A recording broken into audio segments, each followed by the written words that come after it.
Good evening, everybody. Thank you. Welcome to the Greenfield City Council meeting of November 19th, 2025. It is 6:31 and I'm calling the meeting to order. Thank you for everybody for being here tonight. It's getting colder and darker, which definitely makes us not want to get out of our jammy pants. So thank you all for being here. This meeting is being recorded by the City Council and GCTV 9 over there.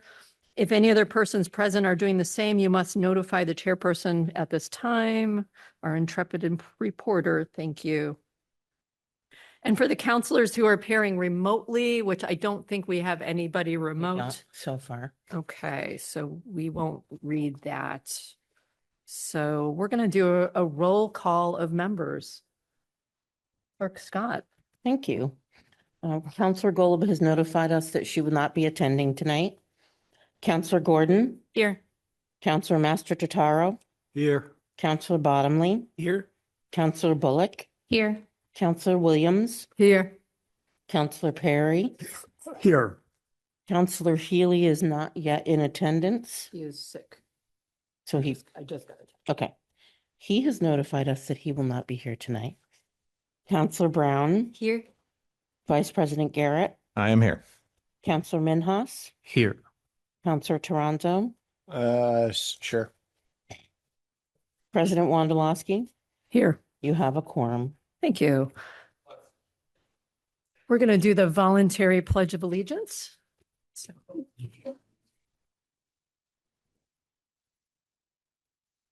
I pledge allegiance to the flag of the United States of America, to the republic for which it stands, one nation, under God, indivisible, with liberty and justice for all.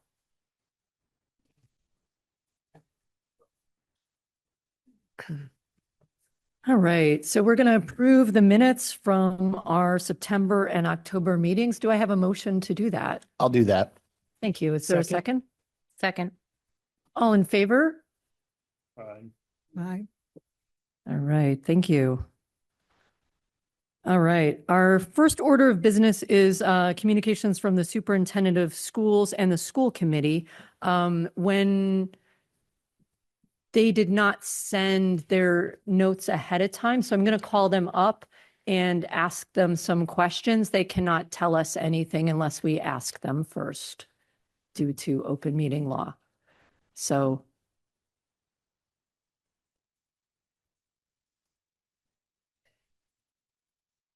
Point of order. What? so What does that mean? they need That's never been said before, ever at a meeting. we have bullet points like from the mayor and so of the points that they're going to make, and that goes out in advance. And the school committee and schools generally do that as well and need to get that to us within the time frame for the posting of the meeting. And because they had not done so, will be in violation of open meeting law. According Point of to clarification, there has been a lot of talk about this open meeting law jargon in the last couple of years. Before I have to leave this pulpit that I have for 2 months, it is bullshit, is all I'm going to say. Like, you can ask at any point a question to anybody without it being presumably conceived ahead of time. That is not open meeting law. That is Counselor not a Toronto, violation of open meeting law. Sorry, I'm not asking you guys not to ask questions. I'm Right. asking them not to say anything unless we ask them a question. So it's the flip of it, because if they have an agenda and it's not on our agenda, they can't speak to that agenda. But then why bring it up Counselor is my question at that point. Why bring that up? Like, I don't want them to be in violation. they wouldn't be in violation. They can say whatever they want to say. It doesn't, offering information isn't a violation of open meeting law. Ever. And nowhere is it that listed on open meeting law that you can't talk about something that wasn't presumably anticipated ahead of time from either the board that's holding the meeting or the persons that are attending the meeting, that would be a violation of open meeting. That's silencing people. Point of That order. makes no sense. Counselor Gordon. It sounds like President Wondolowski, you've received advice to the contrary of what Counselor Torenzo is saying. So luckily, I do have a question that perhaps to kick us off here. Thank you. I Okay. appreciate that. Welcome. Thank you both for being here. I'm curious if what you'd like to update. I hope that this is a question within the rules. What's new on the school committee and in Greenfield Public Schools? We'd love to know. Thank you, Counselor Gordon. I have a few things I could update you on. I appreciate that. Good evening, everyone, and let you know some things that are the great things that are happening in the schools, because there's always a lot of things going on, and sometimes they just, in our daily lives, we miss what's going on. At Discovery Four Corners School, they've begun the Junior Coaches Program designed by Playworks, which is a professional development program that our individual aides, paraprofessionals have been working with, and our teachers, with fourth grade students volunteering to be trained to teach games during recess 1 day per week to students in kindergarten and first grade. So the fourth graders are going to be helping out the kindergarten and first graders during recess, because some of you may be able to picture recess on a playground, an open playground, just children running and doing lots of different things, obviously trying to contain some of their energy at some points and keep things orderly as well. As of now, 35 students have signed up to participate and be trainers for that. So that's a great opportunity for those students to start leading at such a young age in that sense. Federal Street School last night held a nice presentation with members from the Joy for Justice in Schools from the Collaborative for Educational Services in Northampton.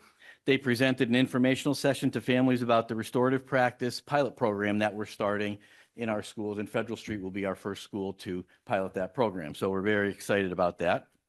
All of our elementary schools and our middle school will be having a turkey trot next Wednesday. So you might see a lot of people running around the streets of Greenfield and wondering what's going on. They're getting their exercise in.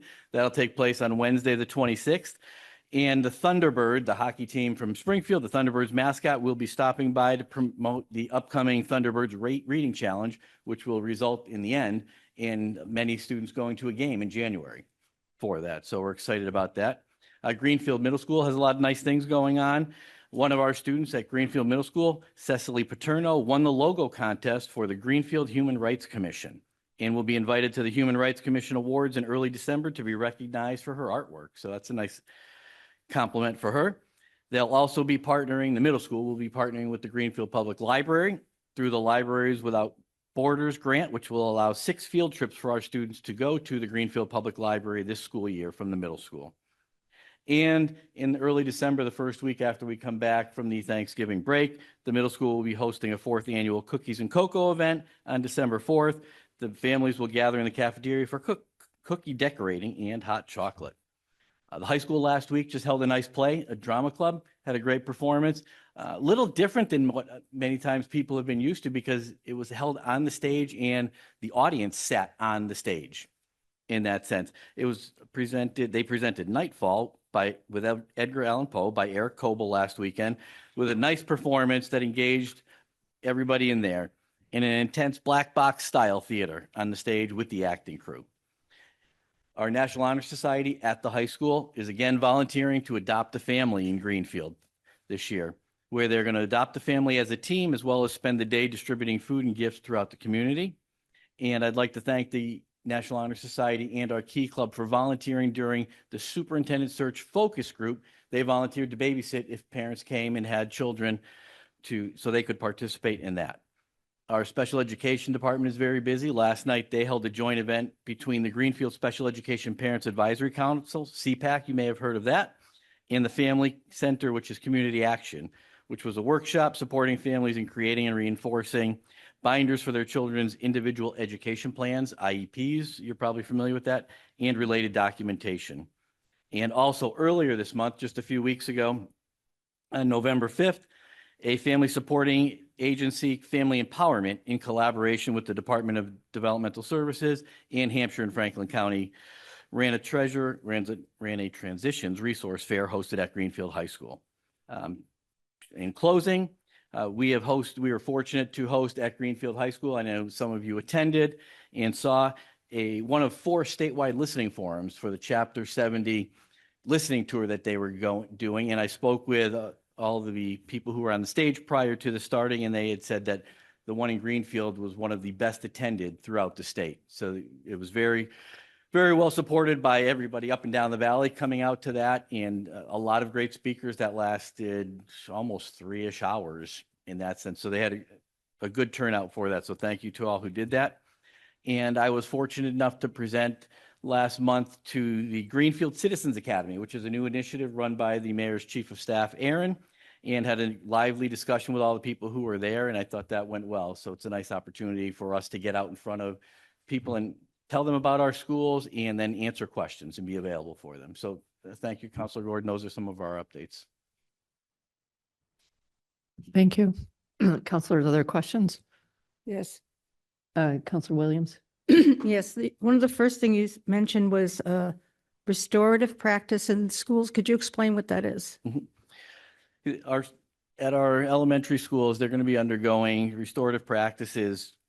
It's teaching children how to work together with each other and be responsible for their actions in that sense. And what that would include would be thinking about some of the things that they've done. If somebody has done something that might not be appropriate in the school setting in the past, and I say past, several years ago, but not too long ago, students would get suspended a lot, right? And have punishments that would take them out of school. Now we know we need to keep students in school, right? There's sending somebody home to watch TV, sleep, do something like that doesn't really work. At this point, students will be talking with either counselors or some adults, and sometimes when they get a little older in the middle schools and high schools, they can talk with each other in groups and sort things out. So if Stacy and I had a problem with each other and a concern, instead of separating people and trying to hope it goes away in life, they would work on it and talk that out. So this will be working with the teachers there, our students there, and even their parents, as was last night, opened up for them so they can see what's happening. So we'll have more updates on that for you throughout as this gets rolled out. We have a posting right now for posting for a position. I think we're pretty close and probably will be hiring somebody within the next week. They've had some interviews already. It was a grant-based position for that. So we'll update you in the future on that. Okay, thank you very much. I've got Counselor Garrett and then Counselor Master-Todoro.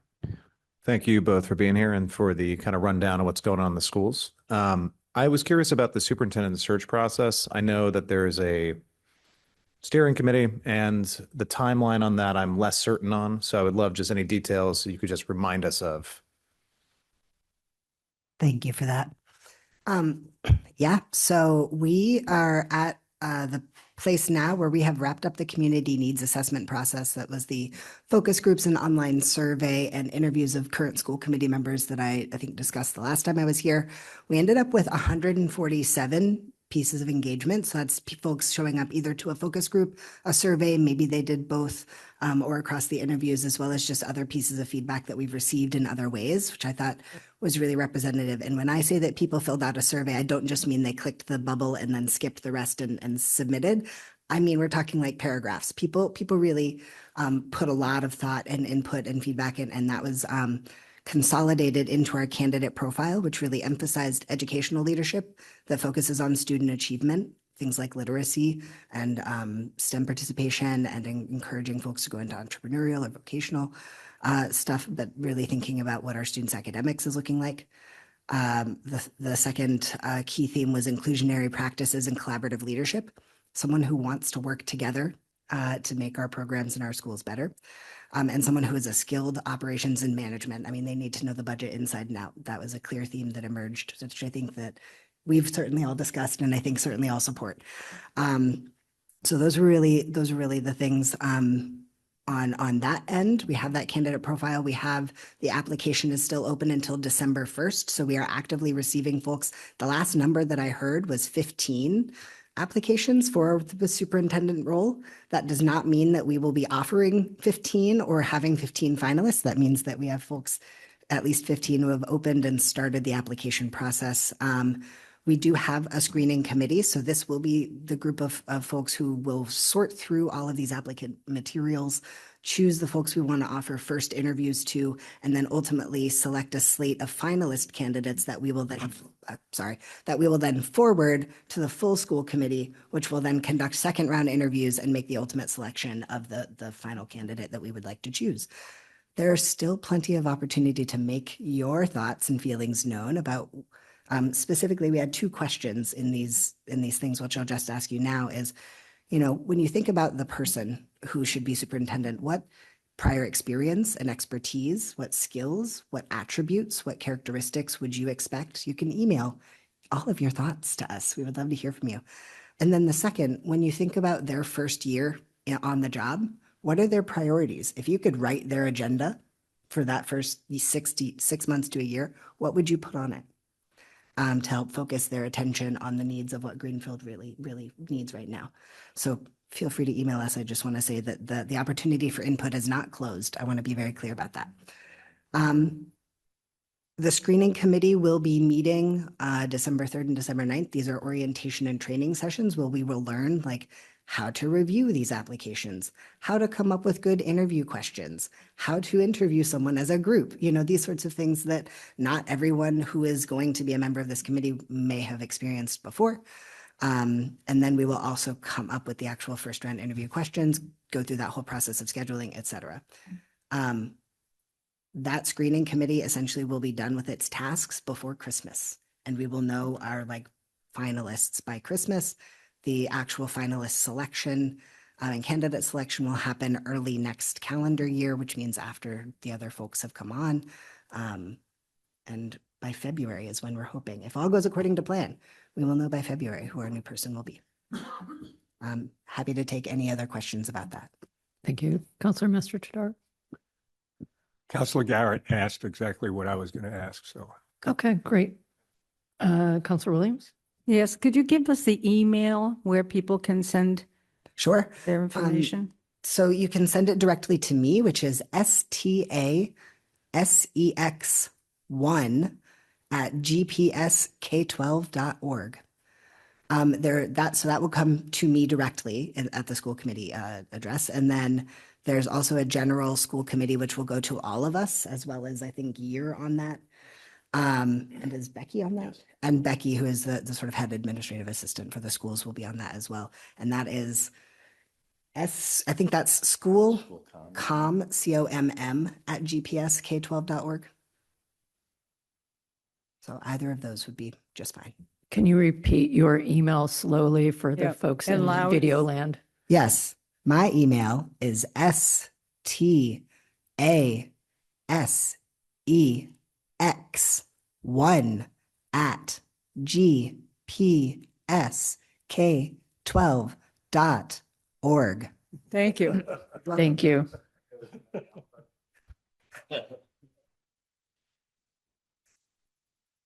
A lot going on in the schools, so thank you both for being here. Appreciate it. Thank you, President. Thank you very much. Oh, we have one last question from Counselor Toronto. Sorry about that. Sorry, I'm going to keep you at that table for a second. Question is, we've had this issue recurring for a couple of years, at least, if not more. We have large class sizes, especially at the elementary age.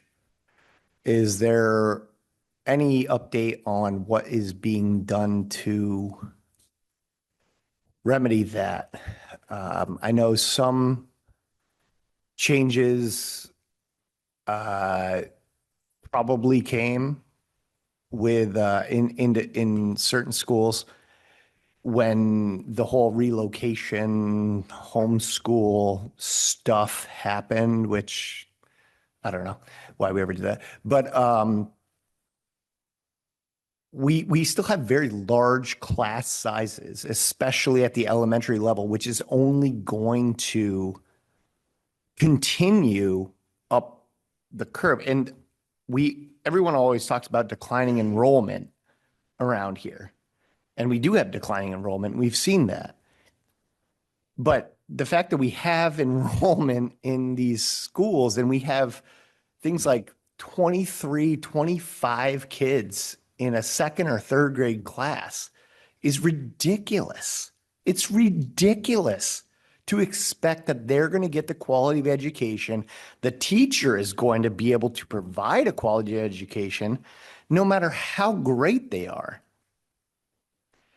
We're short-staffed on paras, on IAs across the board. We've had these positions open. We underpay them, egregiously underpay them, which is probably why we can't get anybody to take them, because even the new contract is only what, $17.50 or something like that an hour. That's ridiculous rate of pay, when the minimum wage for any job is $15 an hour.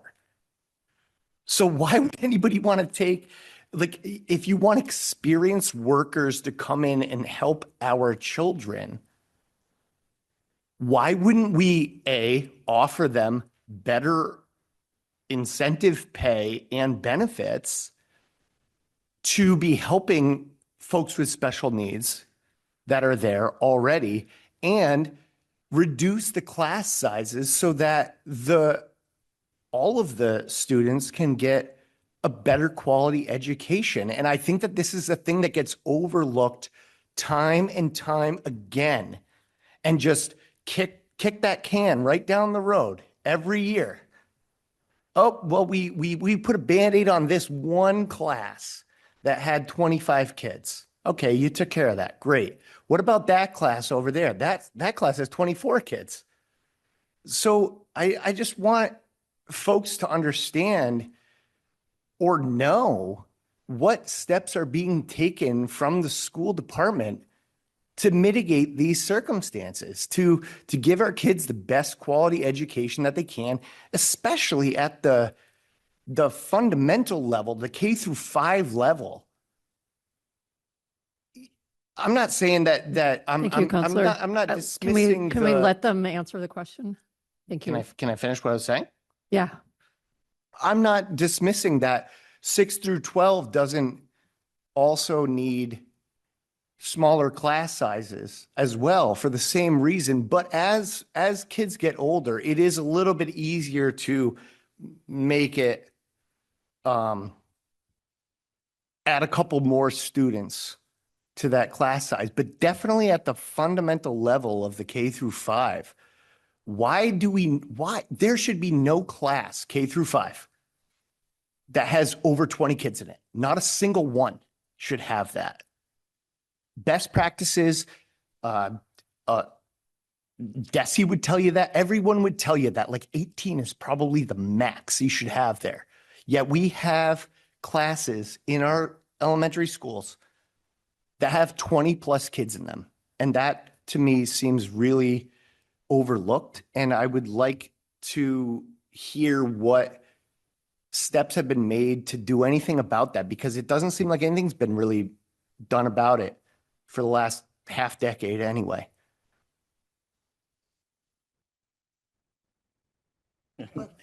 You might have the more Yeah, day-to-day. so the new guy here, right, you know, Day-to-day picture of our class. yeah, in the last half decade, in the last 5 months, I've been, right, been here. Really don't have an answer for you for that, right? How can you rectify it going forward? I can answer that. I can't answer the past to you. And, you know, some of the past, I think some of you would know the answer. The reason we have class numbers is because we've allotted X number of teachers per X number of students, right? And you divide that out and that's what you get. And you generally know that when you're making a budget. There's not too many surprises, right? We do know that people will move in, don't get me wrong, to the district throughout the summer. We'll have some enrollments, but people also move out and they leave. So there might be a net gain of a couple here and there, but generally not backbreaking that you're saying. So these aren't surprises coming through the door. And I'm not blaming anybody, right? We are voting for those. The school committee, teachers, et cetera. Like when you make that budget, you know what you're going to get with the budget when you do that in April or May. It's not a surprise that we're sitting here in November and you're telling me there's 22. Well, probably, and I'll tell you from me going through the budget now coming right this cycle that we're entering, I'll know next April and I'll be able to tell you, here's what you're going to get if you vote for this budget. You're going to get 22, right? Or you're going to get 18 if you hire an extra teacher, et cetera. That the math is politely fairly simple, but it costs money, right? To do that. So going forward, what we can in terms of looking on that is we have I think we have a nice budget process here. They've established a nice budget calendar to keep things moving along.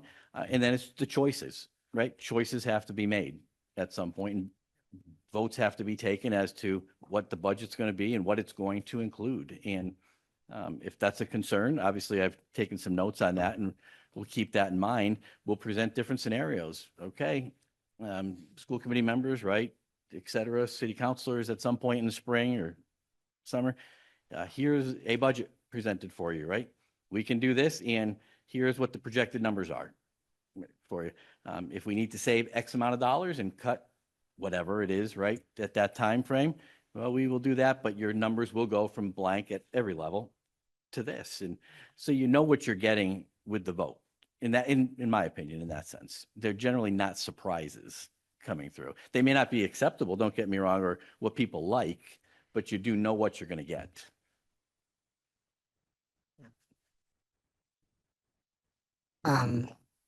So I just wanted to say with you that class sizes, like improving class sizes, is a shared priority. The quality of the learning environment is a shared priority that we have. And there are systemic factors that are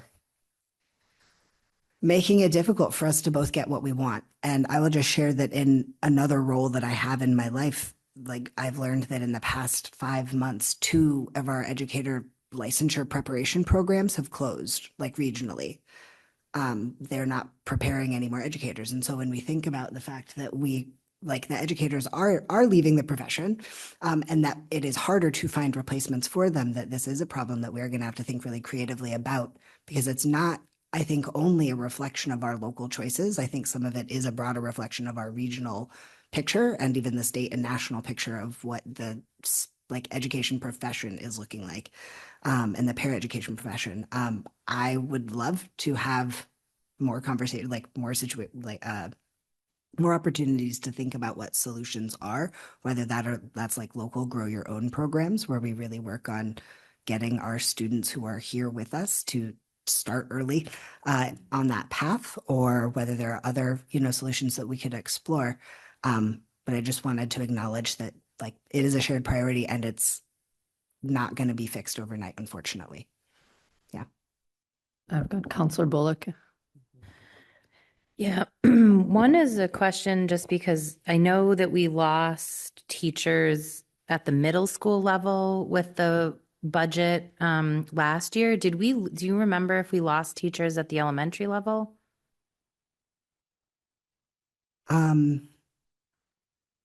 I don't want to say for certain off the top of my head because it's been a while since we had those deliberations, but I don't believe that we. Okay, I remember definitely we did at middle school, but Yes. then my other, I guess it's more of like a request for next month is, this came up a couple of times during the election. Some folks are asking questions about whatever happened with moving the 5th grade back to the elementary school and the idea of renegotiating our schools. I mean, just to sort of whatever, spread it wider. We aren't just experiencing a lack of enrollment. The state is experiencing that. People are having less children. Boston's closing public schools too right now. And so I'm aware that budget season is starting in like 2 months.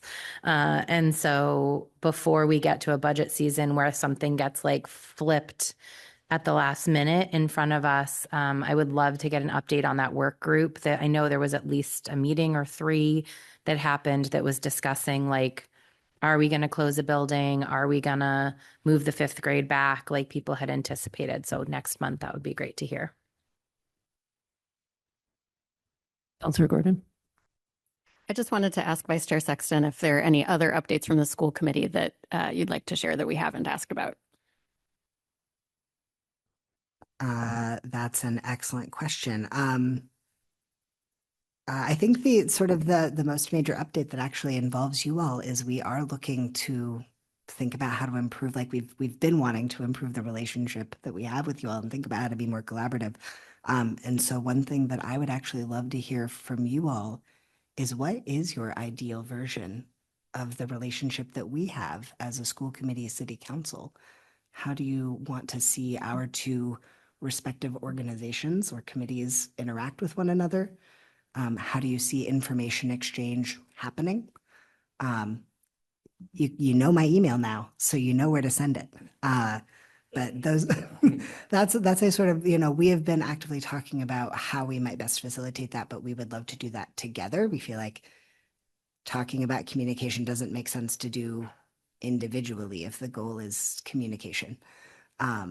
So that's another thing to update about.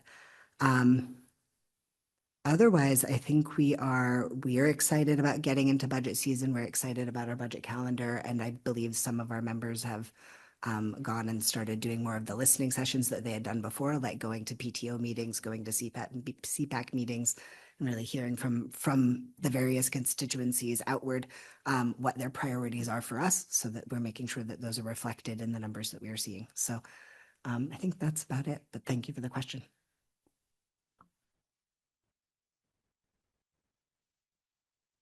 Looking around.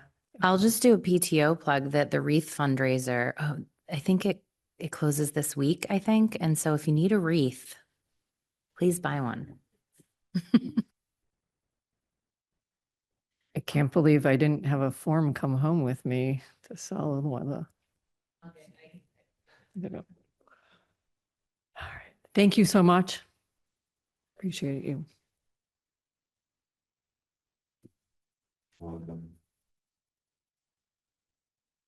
All right, I'd like to invite the mayor up.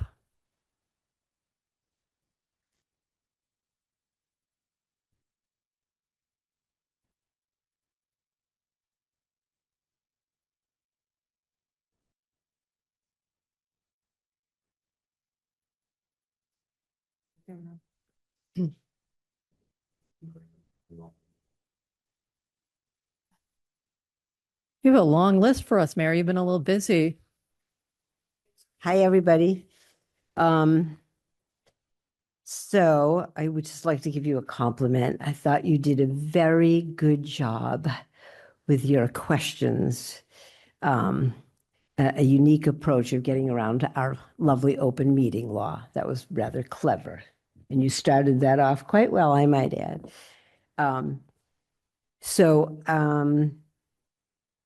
SNAP, we were facing potential lapses in the SNAP benefits, and my office quickly brought together a group of social service providers, food banks, community partners, and our legislative delegation to discuss further coordination so that we could best serve the people of Greenfield.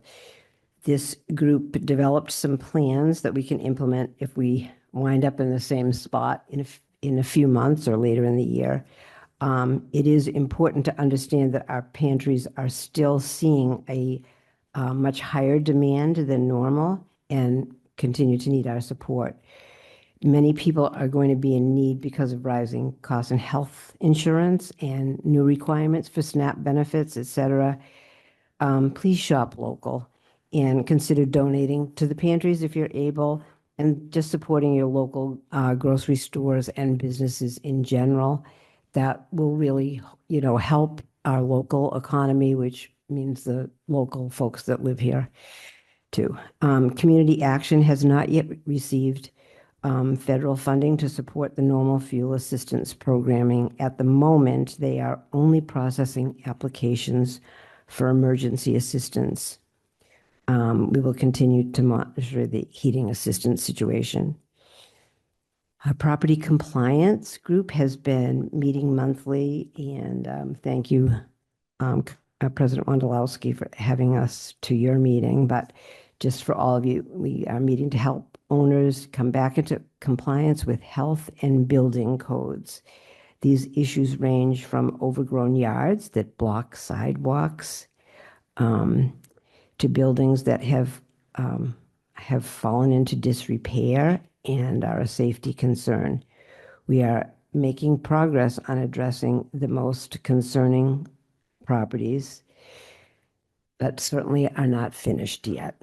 These properties are health hazards. They create public safety issues.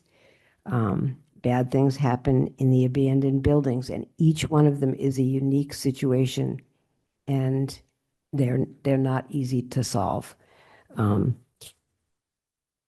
We are moving ahead. I have all of us up here tonight in case you have other questions. We are moving ahead with plans for public engagement in advance of writing the RFP for the Hope Street lot.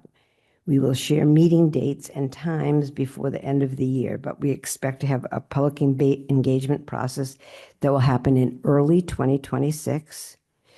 We're still finalizing the details, but that engagement process will include a community-wide meeting and smaller conversation with the Hope Street neighborhood. There will also be opportunities for sharing input in writing and in meetings with our Community and Economic Development Director, Amy Cahalan. Let's see.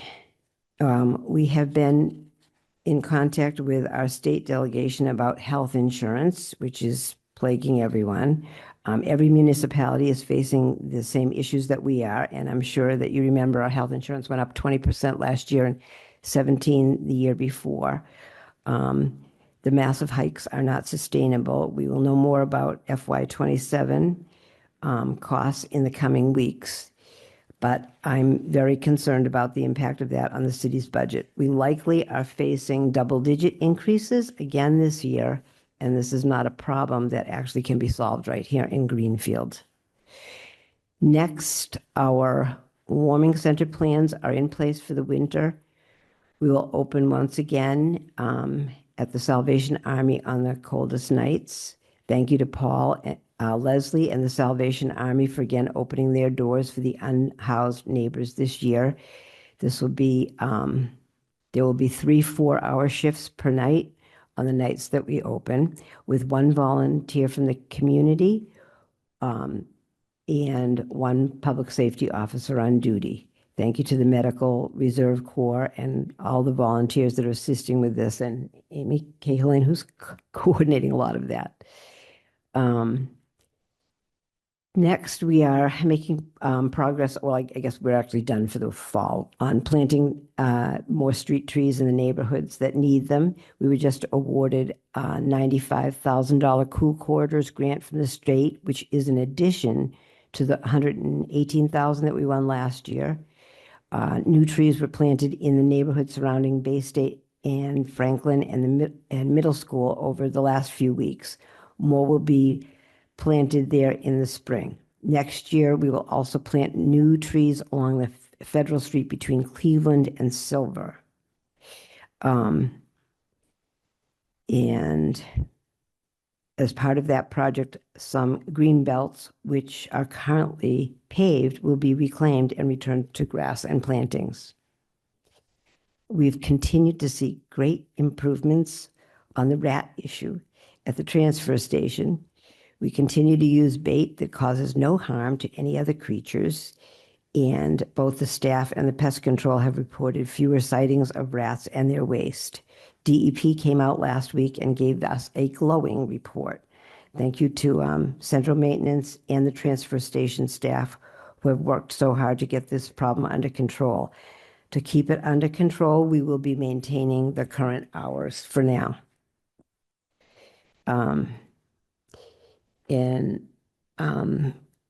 Counselor, on the cameras. On the cameras, I have some information on cameras. And I just wanted to say I shared your concerns and was looking up a little bit about this as well, about ICE and, general surveillance. Can I Yes. interrupt for just excuse a me? second and let Counselor Gordon ask the question so that everybody hears it out loud? Thank you. Great. Thank you, Mayor. Yes, I had previewed this question for you, so I appreciate you bringing an answer. This came up just in the last couple of days. I got a email from a constituent about it, and I have also been wondering about the cameras.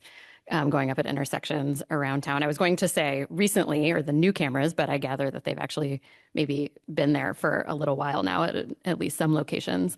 And maybe I just hadn't noticed them, but yeah, I was, I have been surprised to see them, and I'm curious to hear more about them from you, just in terms of what kind of contracts Greenfield has signed. There are definitely concerns, as you mentioned, about this technology and where the data is shared. Because they say that they're just taking pictures of license plates, but we know that there's a lot more surveillance footage that's captured by these. So curious just to hear more about the overall plan for these, the contracts, how long we've had them, how long we plan to have them, et cetera. And thank you for sending the current contract. I saw that just came into our email right before this meeting. Thank you. I thought that went to everybody. Sorry. So thank you for that. So I actually have learned a lot about this just in a day. So first, I wanted to say one thing about the ones that are on that are at intersections.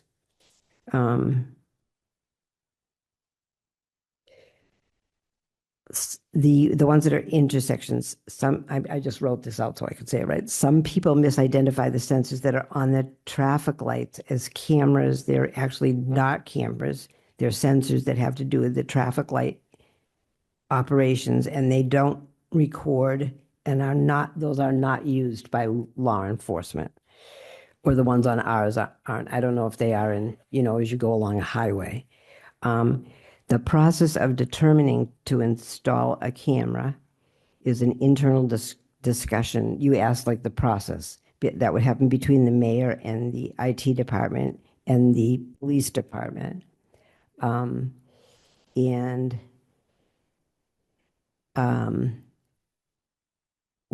We have like inside of buildings, we have, I think, inside of all of the buildings, there's cameras inside of the buildings. I think there are cameras probably inside of the school buildings and on the outside of the school buildings. And none of those are flocks. None of those, or the ones, any ones in the park. I think there are in different places, which I'm not going to go into, but any of the new ones since I've been here, we haven't put any of those in. We are talking about one place. I recently received an email about Poet Seat Tower, and the graffiti that's up there, and all of you passed something for $50,000 for us to sandblast up there. And I did take a walk up there just this week because I received an email from a former city councilor about what it looked like. And I went up there and I thought, well, they've colored it all in pretty much. So I guess they're not going to be drawing too much more there. It's pretty well decorated. But spend the money there, to actually be spending money to be sandblasting that or doing something else with that would actually be a waste of taxpayer money and city money in general, because it's going to happen again.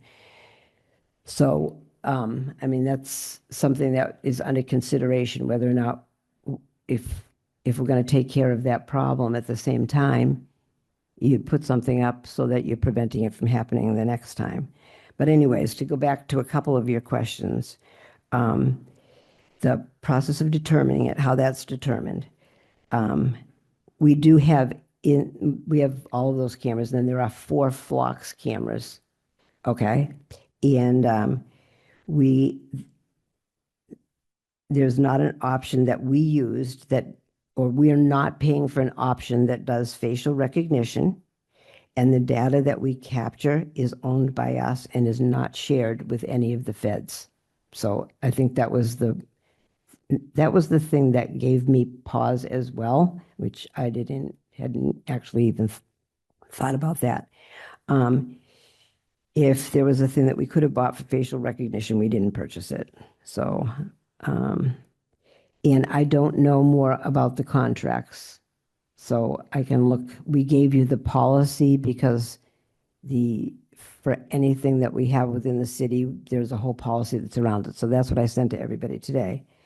But I think there are times when there are legitimate times when you need that. We had a tough incident that happened just behind us in Energy Park where somebody was badly injured. And that was just a regular CCTV camera that we put up because somebody left in an ambulance. And there's, little things that seem to happen down there a fair amount. So, and, nobody's actually, when something happens, that would be a time that somebody's going to look to review it. Did I answer that pretty much? Go ahead. Yes, thank you. Thank you so much for that. I'm just curious if it's possible for us to get a list of all of the different kinds of cameras and sensors that are city-owned that are up in various places around town. I don't know if a comprehensive list exists, but if it did, I'd be very curious to see it, just partly so that I can go back to the constituents who are getting in touch with me and say, actually, that's not a camera, that's a sensor, and let people know kind of what they're seeing. So I don't know the answer to that. What I do know one thing, if you were doing a whole security system anywhere, I don't think that I don't think it would probably be the smartest thing, although I don't know this. I think that probably the military wouldn't be like advertising, well, we put this right here and right there. Like, if I send that list as a FOIA, then that would be, security things actually usually are not done in a public something. But, so I don't know if that's actually if that's possible.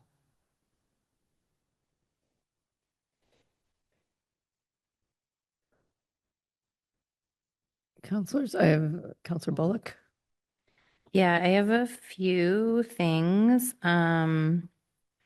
mostly on two issues. One is the Hope Street lot, which I've continued to talk a lot about since November 4th. And so there's a few things I've been talking to. I'm glad to hear the plan for public engagement. I've had a lot of questions from Precinct 5 folks about when those will be held, what they're going to look like, where they're going to be. So appreciate that those dates are going to come out with ample time for people to arrange their schedules to get to them. I did have a question from a handful of folks in my precinct about the review of the RFP. So if this is a known and if you have an answer to this, great. If you don't, I'm fine to take it in the next meeting. But if you're open to a committee who reviews the RFP, or will that be reviewed internally by the city? Do you mean review the responses to the RFP or Yes. review the RFP? Okay. Yeah, sorry, the responses. There will be a committee who will be reviewing the RFP, and that committee will include a community member. Great. And then, okay, the other thing, this I just heard today, so there's an ongoing issue with the lot where people are parking in front of the Jersey barriers that block the lot, and they're blocking the sidewalk. So I heard from a resident today who is in a scooter and walks their dog up Prospect, and sent me a picture actually of the vehicles blocking the sidewalk. And so there was a question about whether or not enforcement will be taking place for cars that are parked in non-parking spots on Prospect Street, so that handicapped folks can access the sidewalks, have them be cleared. If that's something we can anticipate in the near future. I believe some of that is the armory work and trucks were being parked on the sidewalk across from the side of the Armory on Prospect Street. Someone last week put a sign up, a homemade sign on wood that said, "Please don't park here." And I've noticed that people haven't been parking there, that the people working at the Armory are parking on the grass on the side of the Armory. So I haven't seen in the last few days. There was trucks there last week parked on the sidewalk, blocking the sidewalk, but I haven't seen that in the last several days. And my window looks right out onto Armory Street, right, I can see the Armory, and I've been watching the work because there's guys in spacesuits and white things. I don't know what they're doing in there, but there's a lot of work going on, but they have not been on the sidewalk in the last week or so. I have pictures from today from a resident who's, I mean, talk about surveillance. I got texted them. But just the question really is about the sort of enforcement that Prospect Street residents were concerned about parking in that area. And some of the fixes that we heard were increased handicap spots, and enforcement down that end so that there wasn't that clustering up and people could actually park, and access the sidewalks. And so I'm just more wondering about, the sort of enforcement of people that are parking not in dedicated parking spots. To your point, Councillor Bullock, a resident from either Prospect or neighboring street, I'm not entirely certain, reached out to our department and asked to be put on the agenda for parking and traffic, specifically to talk to them about trucks that were parked at the very end of Prospect, blocking the view, not in parking spaces. So I don't know if, I think parking and traffic is meeting next Tuesday, so I'm assuming they'll get on the agenda for that meeting, but you might want to double check. Otherwise, they'll surely be on it for next month. Okay, great. I'll see if they're the same person. And then the last thing I have is just about related to SNAP. So there's been some ongoing conversation in the community, especially with the SNAP delay this month and with the LIHEAP funding not happening, that, you know, people this month are having to make decisions between whether they're going to pay their utility bills or buy food. And so a group of residents have got together to try to put a public free refrigerator and pantry somewhere, whether on private or city property. And I'm wondering if you're open to a conversation, considering the current moment we're in, with people needing 24-hour access to food, if there's potentially a place in the city that could be accessible for folks as we go into the colder months. I don't need a yes or no, just more, are you open to a conversation about it? I'm open to a conversation about anything. That's the fact of the matter. I've never thought but it was a question I wasn't thinking was going to come up tonight, that anybody was going to ask me about putting a refrigerator outdoors. But there you go. But I certainly am,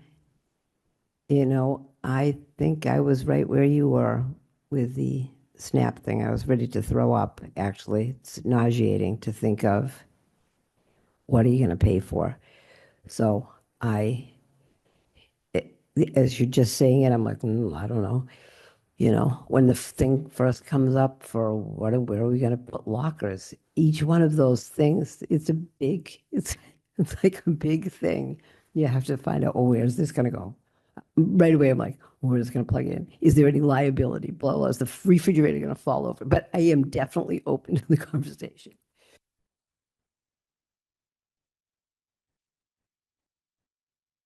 Councillor Garrett. I have two questions, one about trees and one about the parking garage. So the tree question is just, do we have a tree inventory, some of the sidewalk inventory with conditions?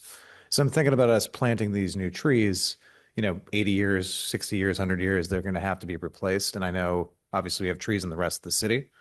And I'm just wondering, do we have a replacement cycle and just how that process works? That might be a DPW question, or almost certainly is.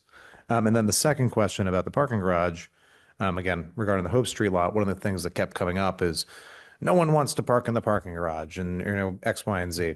Regardless of that, there is a telephone pole right in the middle of the sidewalk on the, I guess, the north side of Olive Street. And I'm just curious, if we were gonna have that moved underground, that electrical conduit, what is the process that would take? Obviously, there's financing concerned, right by the auto body shop. There's like a telephone pole and you see folks walking down that sidewalk, or if you've done it yourself, you kind of have to scroll around it. And it's wicked narrow, talking about handicap accessibility. It's just one of those things that if that was changed, that would improve access to the garage for the folks that are using it. And I know that moving a telephone pole underground, not the pole, but the wires, is not cheap. So I am sure it is obviously expensive, but how does one even go about doing that? So trees, telephone pole. So I'll take the tree one first, and you're sitting right next to Councilor Bottomley, who that would be a great person for you to talk to. But I'm going to tell you, there is a tree inventory. I'm going to thank the tree committee for doing that. I've actually seen it. It's fascinating. They have listed like the trees, like all over town, and they know like they've got them all over the whole town. It's listed. There's a map of whatever they are. And then the tree committee, they're, I don't actually know what the financial arrangement of any of this is, probably for $1, like just Roots rents from the city for a nominal fee. And I don't know if there's any nominal fee or they just have the tree committee use that, but they're growing trees up there to get that ready for for next year. And there's always a plan of where they're going to go. These cool corridors grants are really something, because one of the big problems is watering them. You think that it's easy to put them in. It isn't easy to put them in. Actually, I've helped once or twice. It's not easy at all. It's a lot of work. But watering them is a pain because, you have to lug the water from whatever it is. So that it's wonderful that with the Cool Corridors grant that they're going to actually water them, I think for a year. Is that right? For a whole year? And so there is a plan, and they're always looking at one neighborhood or another. And this was a citizen initiative with the grant for these two different things, and it's unbelievable. But there's always a plan, and they actually plan like which ones they're going to put in, so they know, they don't going to plant high ones under utility poles. So I think I answered that one pretty good. And on the pole, I have no idea. Do you know anything? I don't know. On the pole, I know from talking to John Lunt, moving a pole is probably pretty much like, giving away your firstborn. That's really hard. Moving poles is a difficult thing. Moving poles, putting those poles anywhere else, dealing with the utility companies is not fun. They take I shouldn't say that, but it does seem like it's like very hard to do anything with the utility poles and the utility companies. They're big conglomerates, so getting a utility pole seems like an act of Congress, I think, but I've never actually tried. So that's all I know about that. Well, thank you much. And yeah, again, I was joking that as long as it's not my firstborn, but it does seem like it would be a really valuable thing, even if it's difficult. And so obviously not going to happen in a day or a month or maybe even years, but I eventually would love to know, how to get rid of that pole. Yeah. Okay. Chainsaw. Yeah. I mean, other than Go vandalism. get George Washington. I'm going to write that down on my list. Well, I appreciate that was the second question. I wasn't thinking was going to come up tonight either. Okay. As a Wonderlowski, Thank you. I'm just trying to decide how hard it is to move a pole. I change my mind all the time. You can move poles.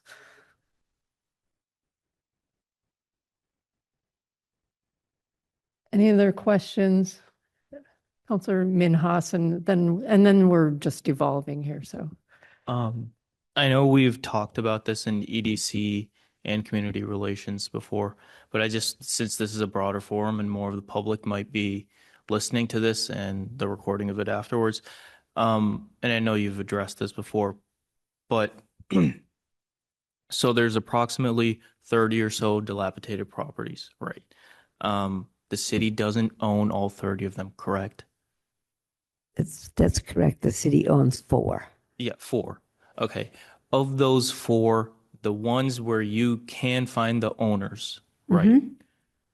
Is the city anticipating once those properties are sold eventually, that any excess equity, if there is excess equity, will be returned to the owners? So one of the 4 is the Green River School. So we kind of own that. I don't think that goes back to anybody.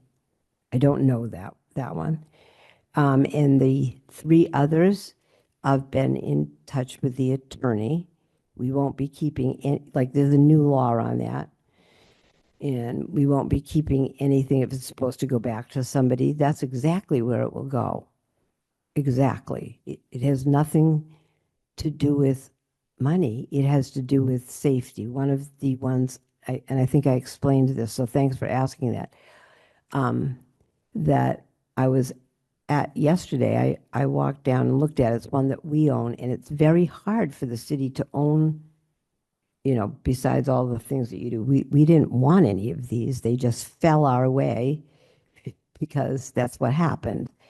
And then we have them in the one that I looked at is all boarded up, except somebody picked off one window, which that's a bad thing because nothing will happen, or hopefully nothing will happen unless somebody gets in there. So it's a real safety thing. So, I had 3 kids. I could imagine just exactly which one of my kids would be in there in that window. And it wasn't something that you wanted. He now builds houses, as a matter of fact, but he'd have been the one that I found in there. And I thought, you don't want things like that, and you don't want them next to you. So we've been in touch with the attorney about this because, as I said, that's, things can happen in those. So yes, it will happen however it's supposed to because we'll follow the procedure. Counselor Tronzo. Kind of on that same note, and maybe you don't know this or have this information. The house that burned on the corner of Osgood and School Street, what's up with that? So that's a great question. That is one that Counselor Williams has been asked me several times. It's one of that one's on the list. And I've learned a lot about that too. We're writing to the delegation on this. When you have a fire in something, it can take a long time for an insurance company to settle something because they're looking to find out exactly where the problem was started. And it takes them a long time to settle whatever it is. So, and it takes a lot of money to take down a building, especially if it has bad things in it. And many of our houses have asbestos in it. But overall, it could cost about $100,000 to take down a house. So one of the things that we're looking for, $100,000 to take a house down because of the things that are in it have to be properly remediated. So there are several of them throughout the city, 2 of which we own, one on Severance, one on by the school. And, they're condemned. There's nothing that could be done with it. And so with your help, we'll be looking at the foreclosed or foreclosing properties that there used to be a $25 fine per year to just say my house is vacant, but we'll probably be increasing that so that there's some money in the pot so that these buildings can be taken care of, so that there's funds there to get that taken care of. With this one on School Street, we don't own that.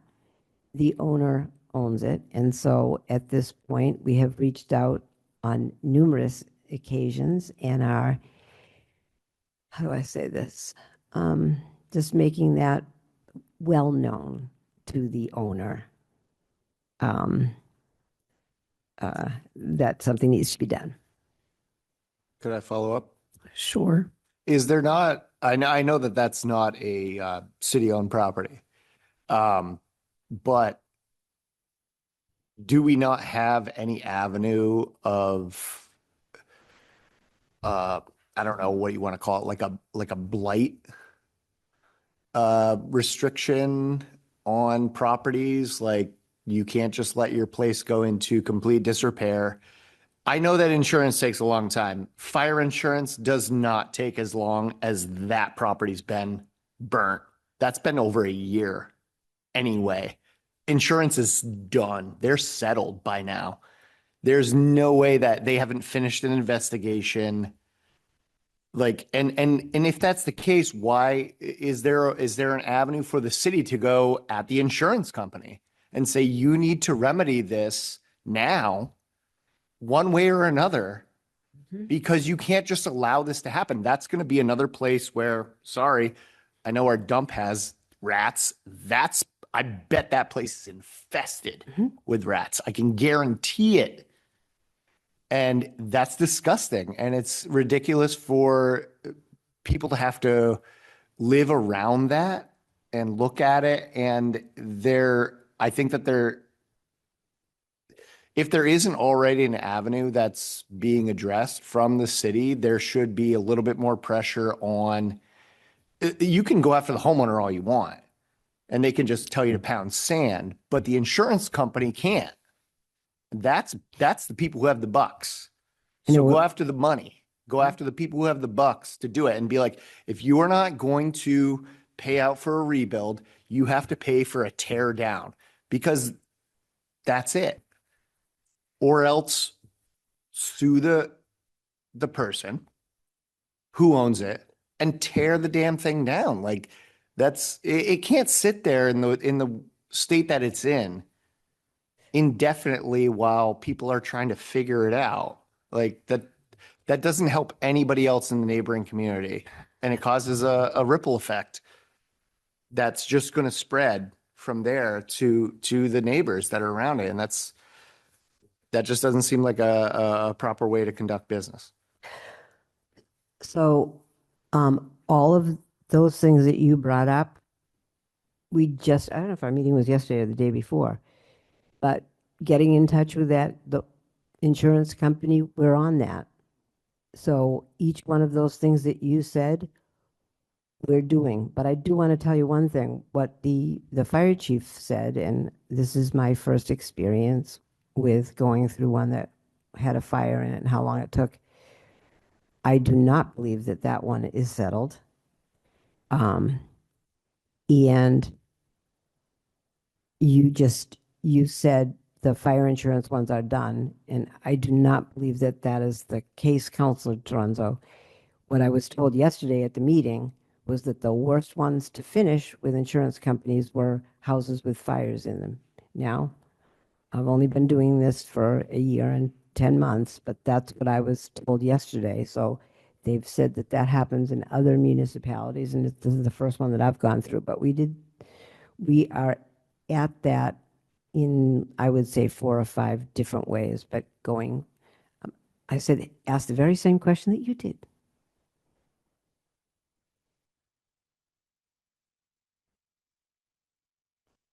Thank you, Mayor and team.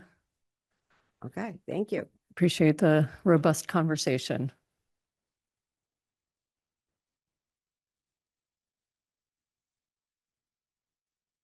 So I'd like to invite the Chief Assessor, Christina Summers, to come up as part of our regular having different departments come and present to us. And we can only have, we can't have Jim up because then you'll have quorum. Sorry. As much as we like you.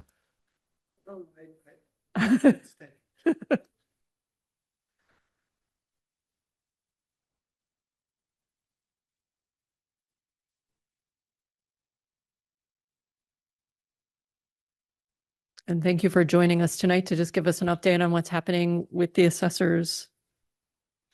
office and department.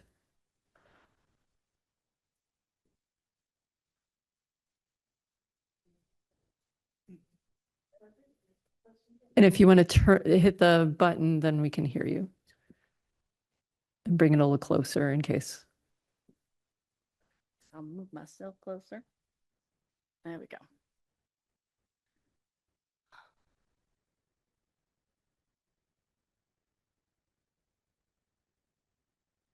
Sort of green There we to go. go. Yeah, now. Green is go. Yeah, now we can hear Okay, you. gotcha. Yeah. Okay. Nice to be here, and I'm happy to take any questions that you would like to ask.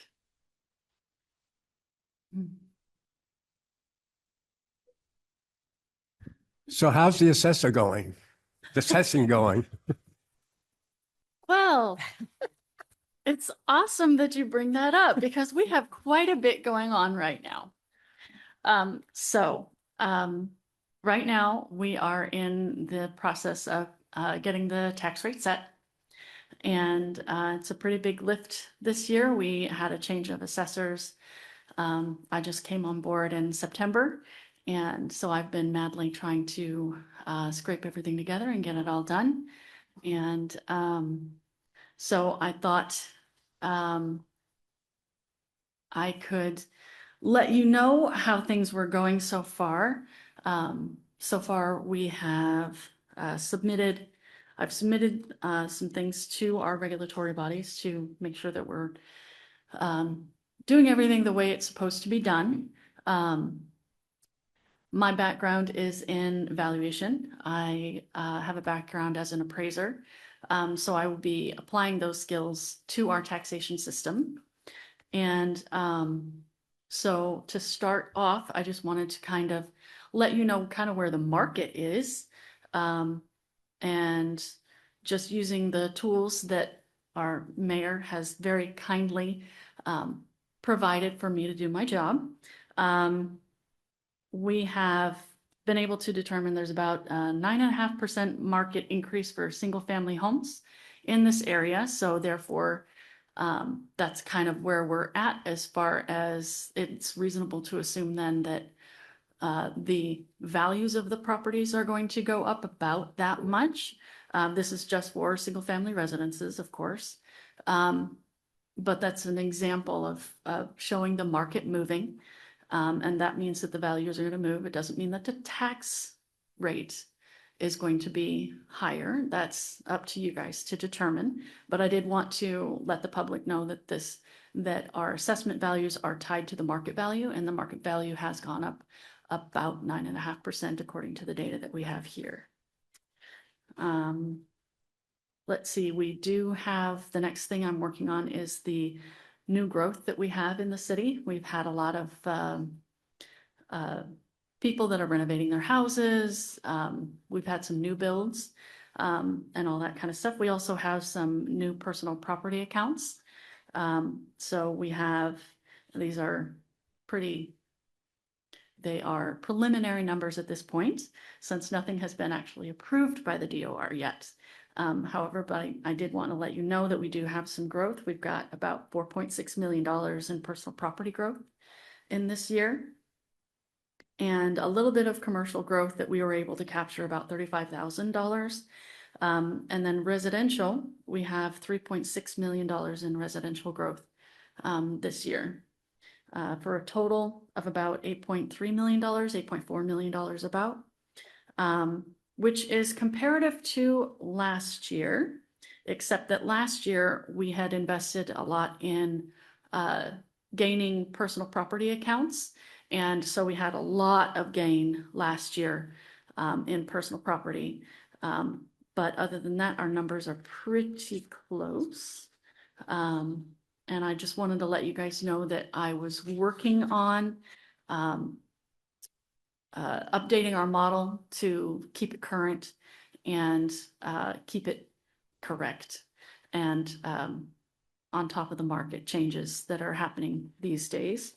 And looking forward, next year is going to be a revaluation year. And so that's going to require a lot more things that we're going to need to do, but it coincides very nicely with what I would like to do, and what I'm seeing in our model is that I want to get everything correct, get everything accurate, and then basically what we're going to do from there is submit everything to the regulatory bodies and make sure that we are taxing everybody appropriately. And I'm really excited to do that. I'm really excited for this opportunity. I am somebody who I love my job, and I think this whole thing is fun. So I'm excited to apply my talents to this. And we had been talking about getting information out to the public. So we have a couple of we have some educational sessions. One is scheduled for December 10th, and there's another one in January. And that is what we are focused on right now, is getting that tax rate out.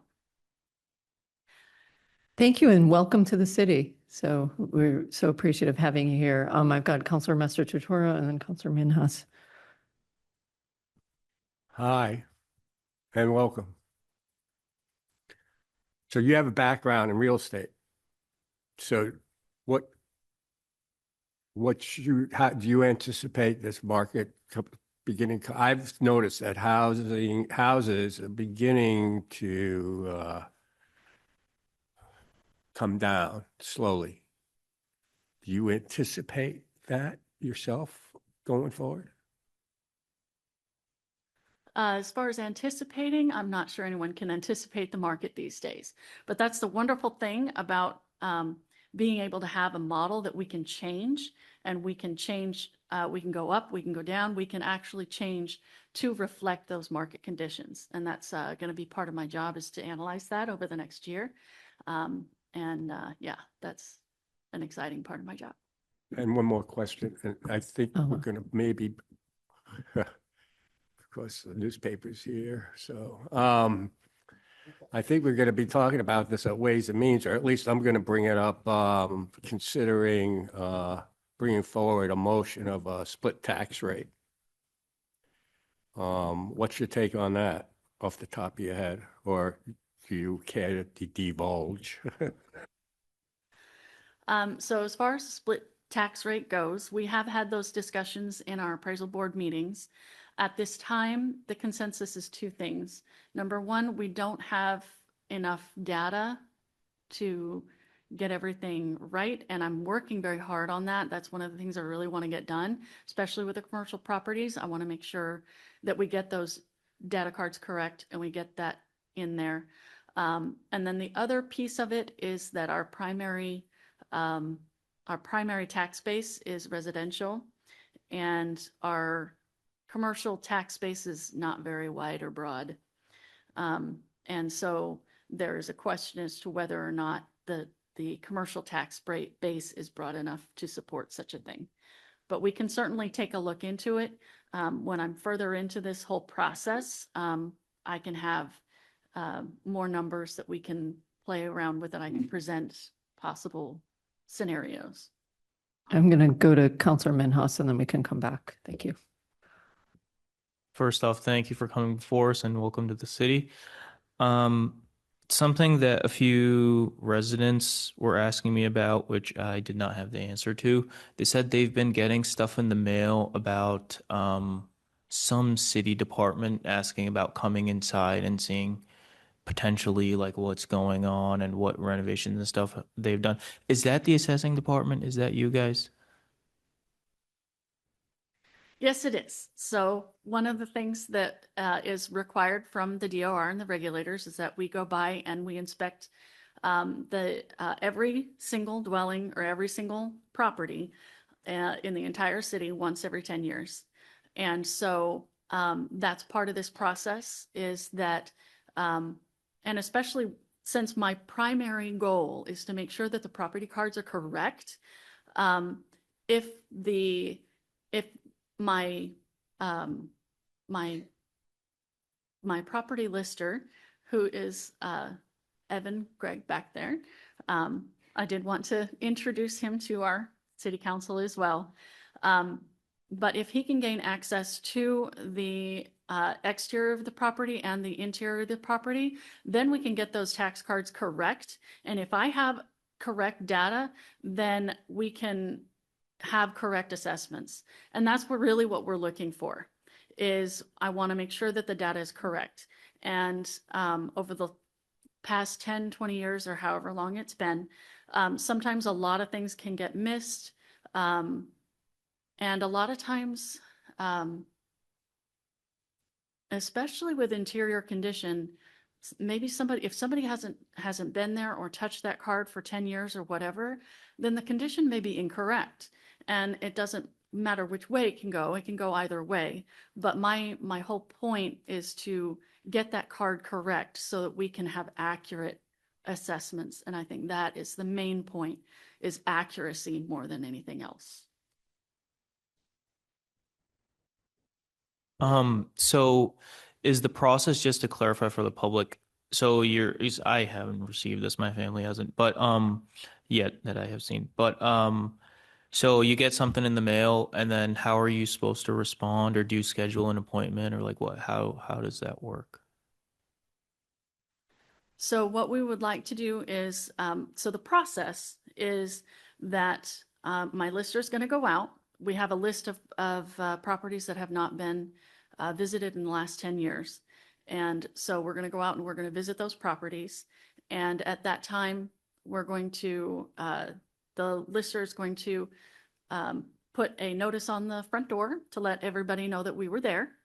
And if you would like to call in and schedule an appointment because you think that your information is incorrect or anything like that, then you can call in and make an appointment with our lister, and he can come out and take a look at the interior of the property and get all that done.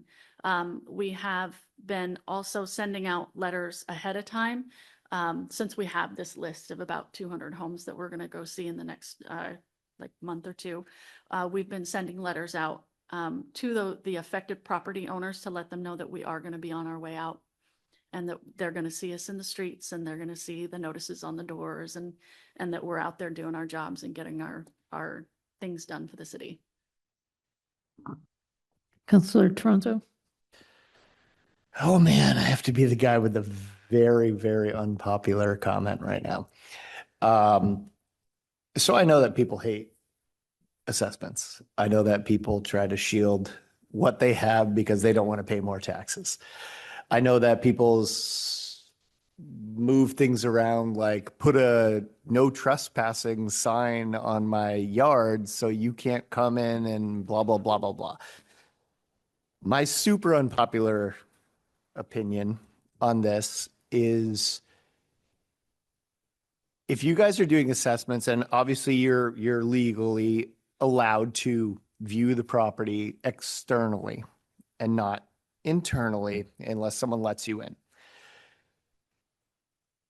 And you have to make assessments based on what you know of the property layout, from building permits, from, I don't know, best guess, I guess, at certain points. Like,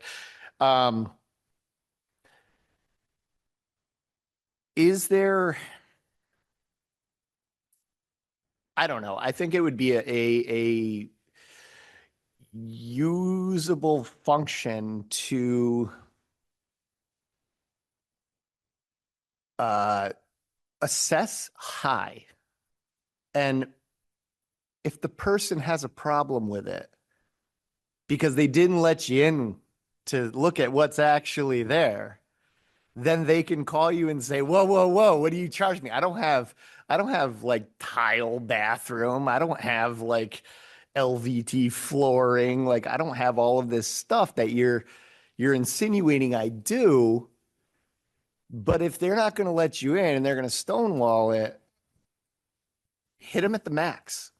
Because that, I mean, that's just like I said, I knew this was going to be a completely unpopular opinion, but I say hit people at the max until they let you in, because that's part of paying your fair share. And if you're skirting around paying taxes, then you're creating a higher tax for your neighbor. for other people in the community who are doing the right thing. And this goes across the board, not just in home assessment, but in general. Like if you're cheating the system to save a buck, that's going on somebody else's tax roll. That's going on someone else's dollar. So is there a function? I know that is probably not, but is there some sort of default function that like, well, we know you have 3 bedrooms and 1 bathroom from the last that we knew. You can look at the house and be like, there's definitely more than 3 bedrooms and 1 bathroom in this place, but they won't let us inside. Can you put something out there that would say, unless you let us look at it, we're going to hit you with this, like, I don't know, like a flat heavy tax. I don't know how they would discern that, but like in something like that, because I just know a lot of people who will be like, you're not coming into my house. You're not coming in looking at my stuff, like. And I've been on the flip side of that, where I've asked in previous years of the assessor's department. It almost seems like, folks were getting penalized previously from beautifying their exterior. Like now all of a sudden, well, I wanted to make my yard look good. I wanted to make my house look good, my landscape look good. And then you tax me more on it because of that. And I always thought they should be the flip side. Like, I feel like people, like I said, like a blight tax, like if you're not keeping up your place, there needs to be some sort of function to provoke people to take care of their place and not just make it look like crap on the outside. And then they have like, a Taj Mahal inside that no one's ever going to see. So, the rest of us want to see nice properties around as well and want to see the place kept up. It gives the whole community a look. So I just thought, is there any function that can happen as far as that, or is that just going to be completely illegal? Well, we certainly don't do anything illegal. That would be illegal. However, we do have a default, and that default is average. And so it really kind of depends. If I have evidence from other sources that the home has been remodeled, then I'm going to put the home in the condition that reflects that evidence. And it goes both ways. We've had instances where things have been too high and we need to put them back down in their proper place. So it does go both ways, and you did a great job in explaining exactly that. Counselor Brown? I basically had a similar question, but just about like assessing renovations that they don't get a building permit for, which I think the rental registry will also help with. But is that standard across communities to not do interior assessments and it's just exterior unless someone reaches out? Yes, so the DOR requires that we request access, but as far as we don't go past, no means no. And we don't go past no trespassing signs. We don't open gates. And it really is up to the homeowner. And it is also in the homeowner's best interest to make sure that our data card is accurate for many, many, many reasons. And that is one of them. So I have Counselor Bullock, Bottomley, Perry, and we will go back to Mastro then. Sorry for the shortened version of your name. No disrespect. Counselor Bullock. My question is about, so you said that there's about a 9.5% market increase. And I'm wondering if the tax rate stays the same, which we were lucky last year, does that mean that single family homeowners would be looking at a potential 10% increase? No, okay, because I was gonna say, because does new growth offset that? And then my only other question for you is, can you just share what the education topics are for those of us who are not well versed in assessing and the exciting things we could learn about it? So the tax rate is set by both the DOR and the mayor and all of the people involved. The valuations are also set by DOR. Well, they're approved by DOR. We have to go by all of the regulations. And so the tax rate and the value don't necessarily go together. If your tax rate goes, the tax rate can go up and down, the value needs to stay at market value. And that's just kind of the way it works. So the tax rate can be debated at another time when we're ready to set the tax rate. But the value itself needs to match market value, what buyers and sellers are actually dealing with today. As far as the education topics, I basically want to make sure I want to provide access to the public, to the assessor, so that we can answer questions.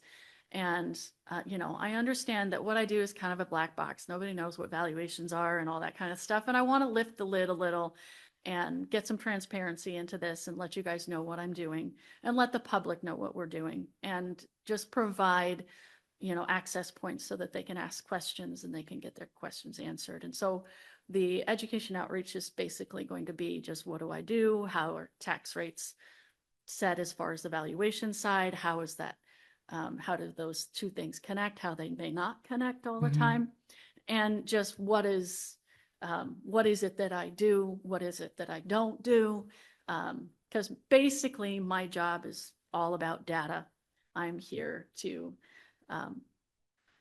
find out all the really cool things that are going on in the market and apply that to the town and to the property values here.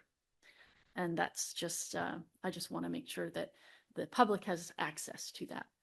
Thanks. Counselor Bottomley. Hi, and welcome. Just a quick question. I don't know if you have this tonight. You said residential was about 9.5 increase. Do you know what the commercial property assessment would be this year, or increase percentage? That I don't have, especially, so commercial is hard just altogether because each segment of the commercial side is very, very different. I can speak generally. I can speak generally that, office is going to be different from industry or industrial, which is going to be different from retail, which is just going to be different from multifamily. So the commercial side is very, what we call segmented. It's just, it varies. Some are going to be up, some are going to be down. And so we really don't quite have an overall statement that can be said whether it's going to go up or down, just depending on what you're looking at. Thanks. Counselor Perry. Nice to meet you. Thanks for being here. Welcome aboard. Good luck. I have the assessor's webpage up. Evan, you're not smiling. Alex has a nice big grin on his face and you're so serious. But I was just, because when you mentioned the 200, that is 200 residents you guys are going to go up there. Well, when I first read the release, I thought it was going to be thousands. So maybe you should have put that number in there so people didn't freak out. I noticed that people on social media were kind of freaking out, thinking that people are going to be coming to their house. 200 is a relatively small number of properties in the big scope of things. So, but welcome aboard and smile.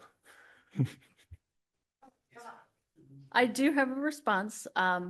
So the DOR requires that we do 10% of we visit the property once every 10 years. And so this is going to be an ongoing process. And so I just wanted to make sure that we're not limited to the 200 homes, but that's where we're at right now.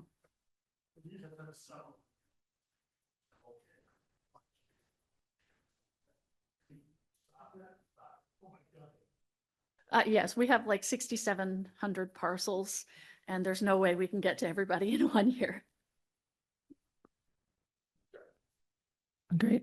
Counselor Todoro. Yeah, getting back to John's, Councilor Bottomley's question about commercial property. I've been privy to property cards in the past, and just seems to me that in general, commercial property is, which is one way to avoid perhaps a split tax rate, is commercial property seems to be valued less than private homes. And what is it, 84% of our tax revenue comes from private homes, right? Or somewhere in that neighborhood, at least 80%. So to take the burden off the homeowners, again, I looking at some of these commercial properties, I go, okay, so here's this home that's valued at $350,000, and there's a commercial business on Main Street, for instance, that has several offices. It's full, right? And its value is substantially less. And knowing that the land portion of the property tax is a very small amount of the overall tax rate of a particular piece of property. So somebody saying that, well, it's on a small plot of land, it's not as valuable as a home that's on a half an acre. To me, that's baloney, because you have a building with several offices, right, that has substantial square footage, and it's valued at $100,000 less than somebody's home. To me, that, like, I have to scratch my head and wonder why. So it's actually all about the buyer. So the real question is there a buyer for that property that is a commercial property that is possibly dilapidated or possibly not, depending on whether or not we've been able to get inside and take a look. The question is whether there's a buyer. We know that there's a lot of buyers for that single family home, but there may not be very many buyers who want to buy a commercial building and try to find leases, try to find clients, trying to find a way to make that business profitable. That said, I also think that one of the major projects that I will be doing over the next year is we need to, and it's even part of the reevaluation process, which is why it aligns nicely with what I would like to do, is that we need to pull apart our entire model and focus a lot on commercial properties. There are a lot of things that are not being valued in the correct way, like our model is assessing them on a price per square foot basis, and it should be on a price per unit basis. We have a lot of things to do over the next year. And so we need to be taking, that's going to be what I'm going to be doing over the next year. It's going to take a while, but I'm excited to do it. I think it'll be a lot of fun. But as far as whether or not you can find a buyer that will buy that commercial property, there may be an issue with it. There may be a zoning issue with it. There may be lots of different things. Like I know that office space is not as desirable as residential area. Is there a conversion factor we need to take into effect? Is this the highest and best use of this property? There's just a lot to it. There's a lot to it. And it's really about the market between buyers and sellers. Is there a buyer for that piece of property? Follow up, please. If I own a commercial piece of property, and assuming it's, maybe it's a retail business on the first floor and all the upper floors are office spaces. and all those spaces are full and people are paying their rent, why would I want to sell it? Because you bring up, okay, well, does somebody want to buy this? But the owner of that building, why would they want to sell it? They're making money. So if they're bringing in income, right? And it's a valuable piece of property. It's an asset, right? Why would it be undervalued? I mean, based on a sale price, because why would that particular building owner want to sell the property if it's a successful piece of property, right? And then it's valued less than some private home that's, so a 3-bedroom home, typical, maybe 2 baths, 3-bedroom, your average home.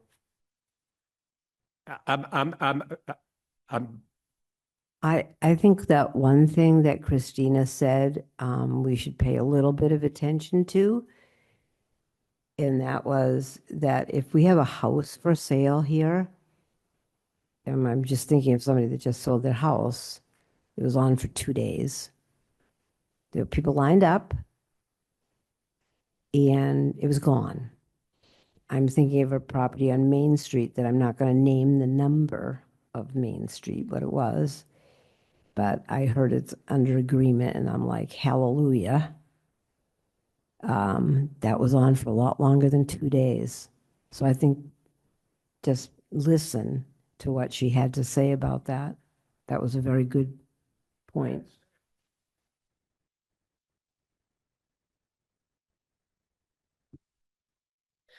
Yeah, so there are lots of reasons why buyers and sellers want to participate in the market. They can, as far as business owners, they can sell a vacant property, they can sell a fully occupied property, and the valuations are just very, very different.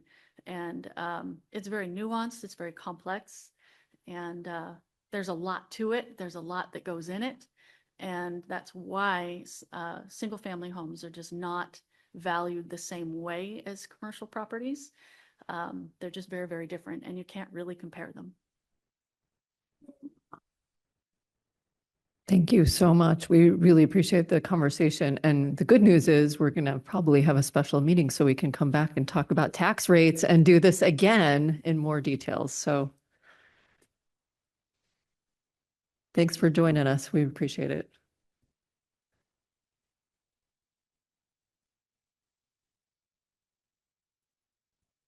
All right, folks, we're going to do public comment because we don't have a long list and then we can take our break. Does that feel good? Great. So if anybody is here to do public comment and hasn't put your name on the list, please let me know and we'll get you on the list. But the first person I have down is Maria Burge.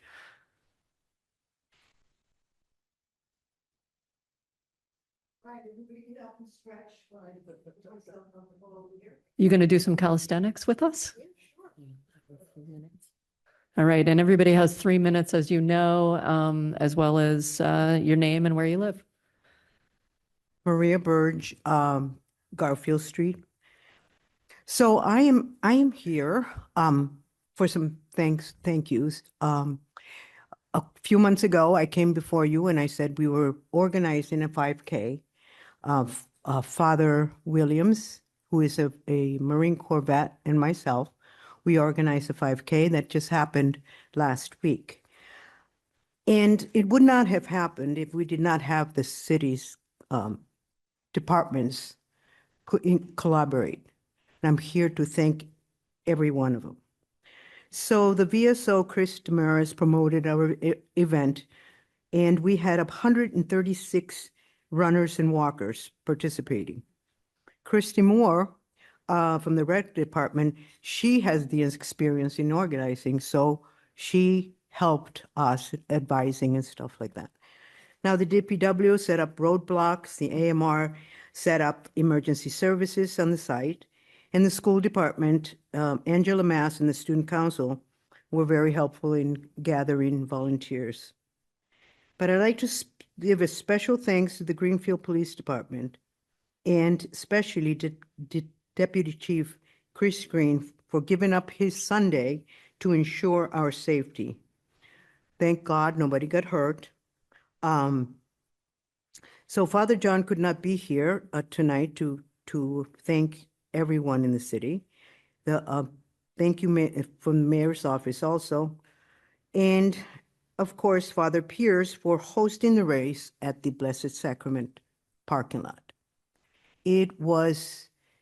We did it in 3 months, what normally people, you start planning something like that, for a year to 6 months.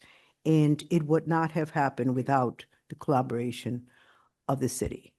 I thank everyone involved, and I invite everyone and challenge everyone for next year, because this was our first, but it will grow. And again, thank you. Thank you. And really appreciate the appreciation for our city employees. It's always nice to hear that. So thank you so much. Pamela Goodwin, please.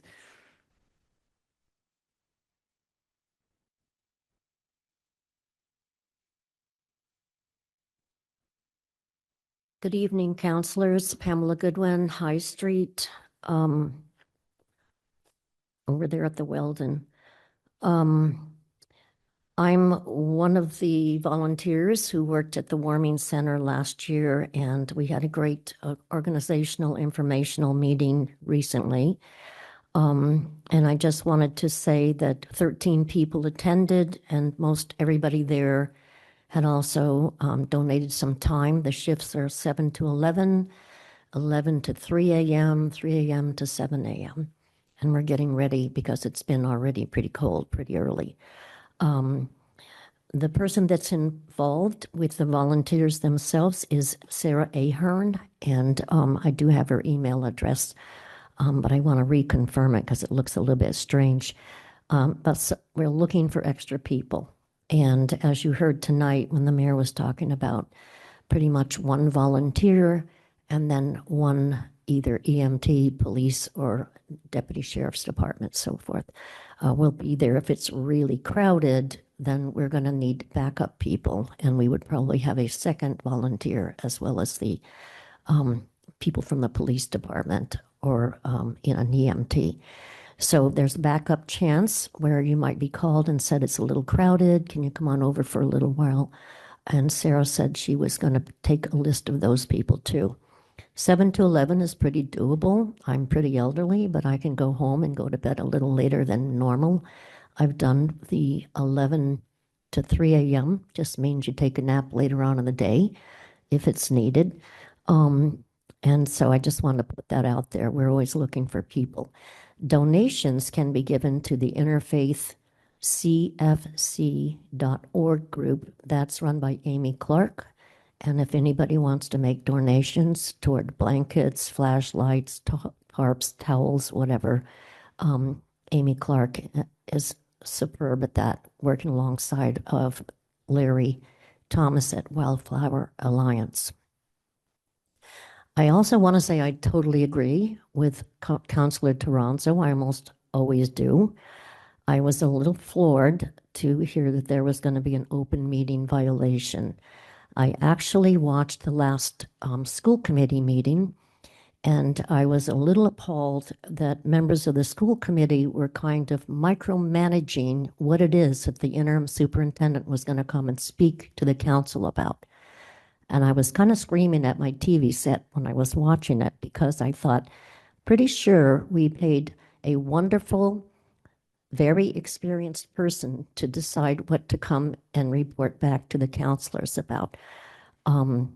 So amazed that somehow nobody was going to get any information out of him until someone asked a question.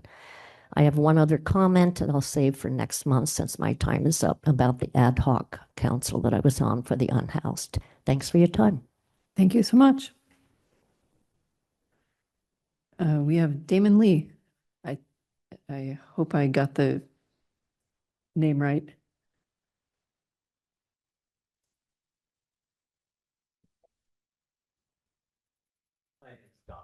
Oh, thank you. Hard to read. If you want to push the button, then the green light will come on and we can hear you. Got it. There you go. I'm Donovan Lee. I'm a resident of Greenfield, and I just wanted to come up and raise a bit of issue with the comments the mayor made about the not disclosing where surveillance equipment is around the city. It is a matter of public record. These aren't military secrets. If you want more information about that, you can reach out to the Secretary of the Commonwealth, the Public Records Division. They're extremely knowledgeable about these types of things. Generally, these types of surveillance equipments are public record. They're owned or contracted by the city. They're paid for by taxpayer dollars. We have a reasonable expectation of privacy in our own community, and the city really shouldn't be allowed to withhold those from us. I also want to raise issue with the comparing these surveillance operations to military surveillance operations. As a veteran of the U.S. Army, specifically a scout, literally someone trained in military surveillance operations, if this administration and the city's police department want to treat its community as if they're surveilling it like a military operation, that's a huge problem.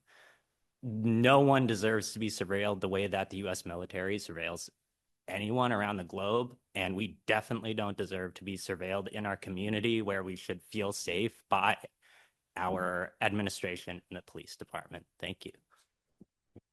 Thank you. And I don't think we have anybody online, do we? Excellent. Okay, great.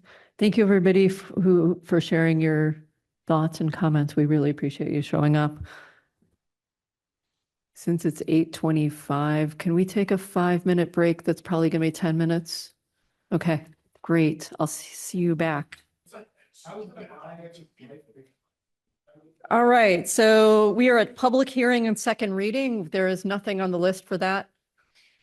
So we're moving to motions, orders, and resolutions. So with Councilor Golub being sick tonight, this is all going to go to Councilor Garrett for a little while. And it's just a reminder, every year that ends with a 5, we have to, or 0, we have to review all of our ordinances. So a lot of these that you're seeing in front of you tonight, it's not because we're redoing all of the codes, it's some tweaks that are happening to our ordinances as part of that ordinance review. Councilor Garrett, for the first one, Crossroads Cultural District Committee. Okay. So I read the order, then we give the report from committee after it's seconded, right? Yeah. Okay. Order number FY 26-041. The City Council moved that it be ordered that the Greenfield City Council amend the code of the City of Greenfield as written the attached hereto, Chapter 120, Crossroads Cultural District Committee, Sections 120-1 and 120-2, A, B, and C, and further amends the index of the code, and further the non-substantial changes of the number in the ordinance be permitted in order that it be in compliance with the numbering format of the code of the City of Greenfield. Majority vote required. Is there a second, please? Thank you. Okay. So this one came to us, or is coming to you folks with a positive unanimous recommendation from committee. And the basic gist on this, it was a change in the number of members and the composition of the committee as requested by the city department responsible and the committee itself. And so that's the basic gist here. It's reduced the number of members in part in order to make sure quorum can be held and clarifying how vacancies are dealt with. Councilors, any questions? Fantastic. All in favor of these changes, say aye. Aye. Anyone opposed or abstain? Thank you. Motion passes. Okay. Order number FY 26-042. The City Council moved that it be ordered that the Greenfield City Council amend the code of the City of Greenfield as written in the strike-through attached hereto, Chapter 136, Human Rights Commission, Section 2, Membership, Terms, Vacancies, Paragraph A, and further amends the index of the code, and further that non-substantial changes in the numbering of the ordinance be permitted in order that it be in compliance with the numbering format of the code of the City of Greenfield. Majority vote required. Second. Thank you. Okay. This one is a reduction on the Human Rights Commission from 9 to 7 members, and that is the only change, again, for reasons of difficulty of holding a quorum. And so this will make it easier to have a quorum because there will be fewer members.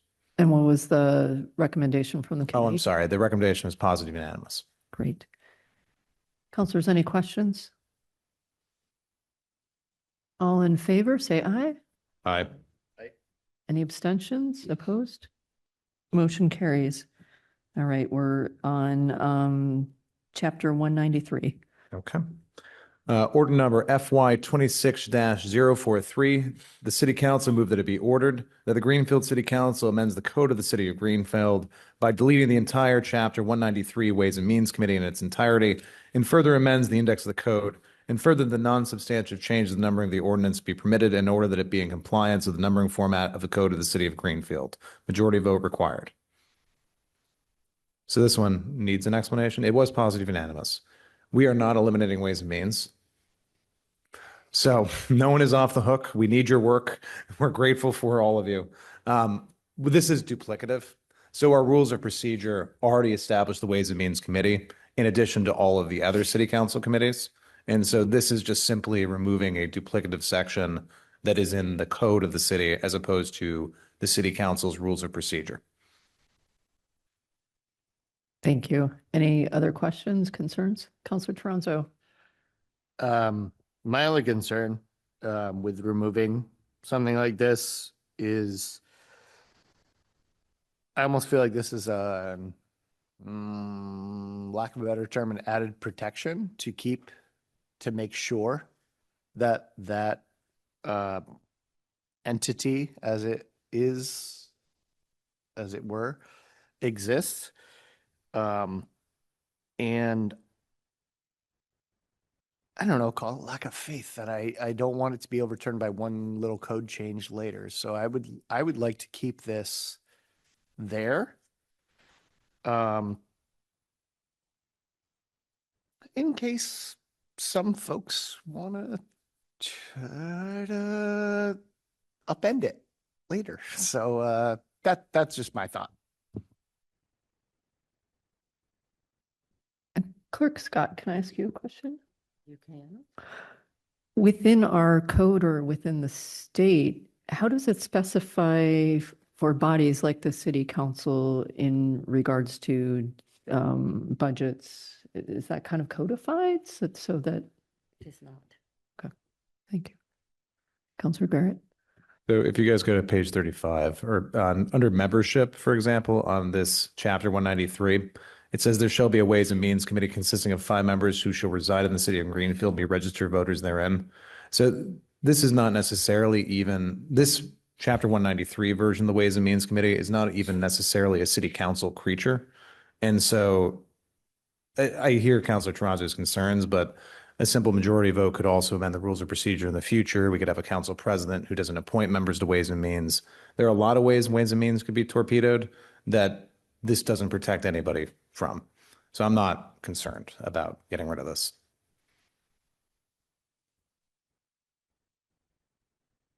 Any other discussion? All right. I think we can go. Oh, Councilor Messerschmidt. Yeah, I'm not sure I'm for this either. Yeah, if it ain't broke, why fix it? That's my thought anyway. So I'm not quite sure how I'm going to vote on this, but it may not be a yes.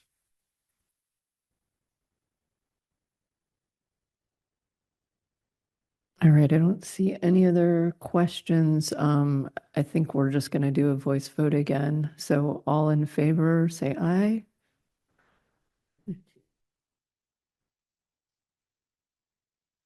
Abstentions? And opposed?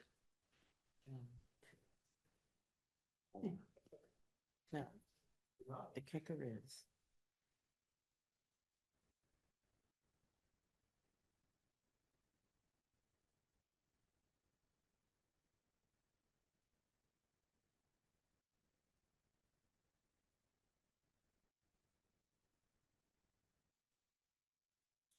So the motion failed. because we needed 7. All right.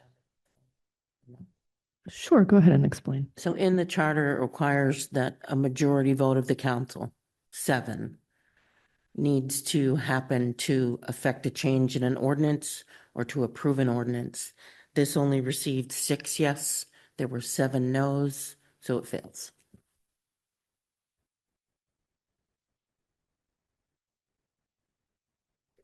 6 yes, 4 no's. Sorry about that. Okay, we're moving on to wetlands.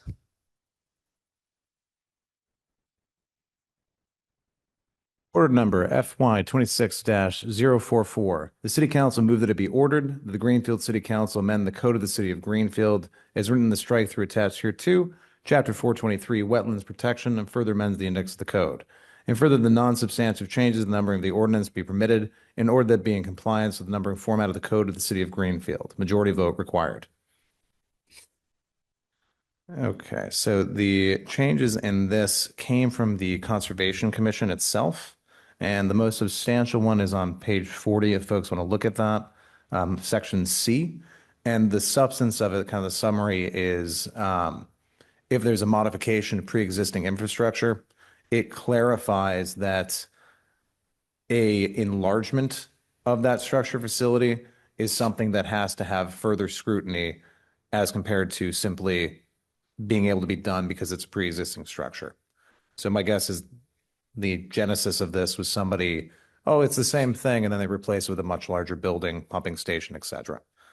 And then on page number 41, section 1, we are now, applicants are now able to submit their applications electronically or by paper, as opposed to having to do 7 copies, as was in the previous version.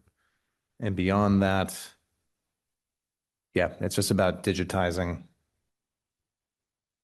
And those are the main changes. There's a couple references to legal documents that give Conservation Commission's power, where it mentions they'll be amended from time to time. So we don't have to keep coming back every time there's a new edition of the book on wetlands, for lack of a more scientific or legally accurate name.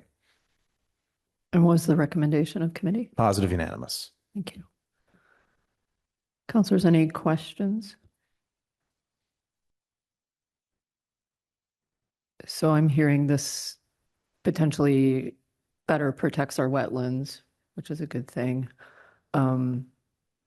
We might not know this, but I've had some questions from resident, and I'm just wondering if we know the jurisdiction and if it's a conservation commission. You know, the state is also involved in wetlands, and so is the federal. And I know that I can't say my backyard is a wetland just because it gets wet once in a while.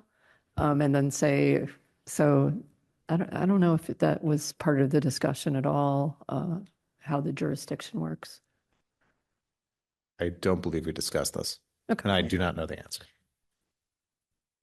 I will investigate that myself. So if there aren't any other questions, all in favor? Aye. Any abstentions? Any opposed? All right, the motion passes. Okay, so this is appointments. Order number FY 26-052. The City Council moved that it be ordered that the Greenfield City Council, pursuant to Charter Section 2-10, affirms the following appointments and reappointments by the mayor. All terms to expire December 31st, 2028, unless otherwise posted. Board of License Commissioners, Amanda Abramson. Conservation Commission, Erica Laforme. Constables, David Payant and Joseph LaChance. Council on Aging, Janice Colbert, Margot Peck, and Randy Handelman. Elderly and Disabled Tax Fund Committee, Jim Geisman. Franklin County Technical School Committee, Paul Duran. Greenfield Local Cultural Council, Marcel Laflamme and Mo Schweiger. Historical Commission, Matt Abbey. Housing Authority Committee, William Mason, term to expire December 31st, 2030. Parking and Traffic Commission, Sebastian Gutwine and Gene Wall, both terms to expire December 31st, 2030. Planning and Construction Committee, Carol Collins and Nancy Hazard. Public Library Board of Trustees, Doris Caudry and Samantha Wood. Public Safety Commission, David Lanoy, Ed Jarvis, Catherine Bryce Barger, all terms to expire December 31st, 2029. Recreation Commission, Barbara Zacchio and Heather Valenta. Retirement Board, Marianne Fisk. Sustainable Greenfield Implementation Committee, Hannah Rextroffen and Jonah Keen. Zoning Board of Appeals, Deborah Gilks and Mark Maloney. Majority vote required. This came with a positive unanimous recommendation and gratitude to the people volunteering on our committees. Any other questions? All in favor? Aye. Any opposed? Abstain? Motion passes, and we only have one thing for Counselor Bottomley. Sorry, just finding it here. Page 72. Order number fiscal year 26-055. The City Council, upon recommendation of Mayor DeSorger, move that it be ordered that the City Council approves the order to amend and clarify the prior City Council vote on financial order fiscal year 25-085, which included an appropriation of $200,000 from Stabilization Fund 8400 as part of the general fund appropriation. This order corrects the funding account to Pension Stabilization Fund 8407 in the amount of $200,000. Majority vote required. Second that. And I don't remember this coming to committee. I don't think it did, but it looks like it's just a clarification of the funding. Yeah, the chairs, we decided to send it straight since it was just a correction. Yeah, so I think it's just, it looks like just a correction. So any questions, counselors? All in favor, say aye. Aye. Any abstain and et cetera? Okay, motion passes. Okay, so we do not have presentation of petitions or papers, report of committees, unfinished business or old business. So we're at new business now and first reading. And it looks like these are all ways and means. So Counselor Bottomley, if you could walk us through it. Yep. City Council first reading, November 19th, 2025. Approve amount not to exceed $85,000 from capital stabilization account number 8402 to complete installation of high-speed electric vehicle charger at police station. Approve $47,577 from capital stabilization account number 8402 for IT upgrades to public safety equipment. Approve amount not to exceed $10,000 from capital stabilization account number 8402 to continue engineering and consulting services for cleanup project study at former Lunt Silversmith property. Approve amount not to exceed $20,000 from capital stabilization account number 8402 for site work and paving around DPW sludge press. Thank you so much. Any motions for reconsiderations? I will take a motion to adjourn. I move that. Oh, that was it. I'm sorry, I got confused. Who motioned? I moved. And wait a second. Great. Made a All in movement. favor? All right. It is 8:50 and we stand adjourned. Thank you, everybody, for your service and for your evening.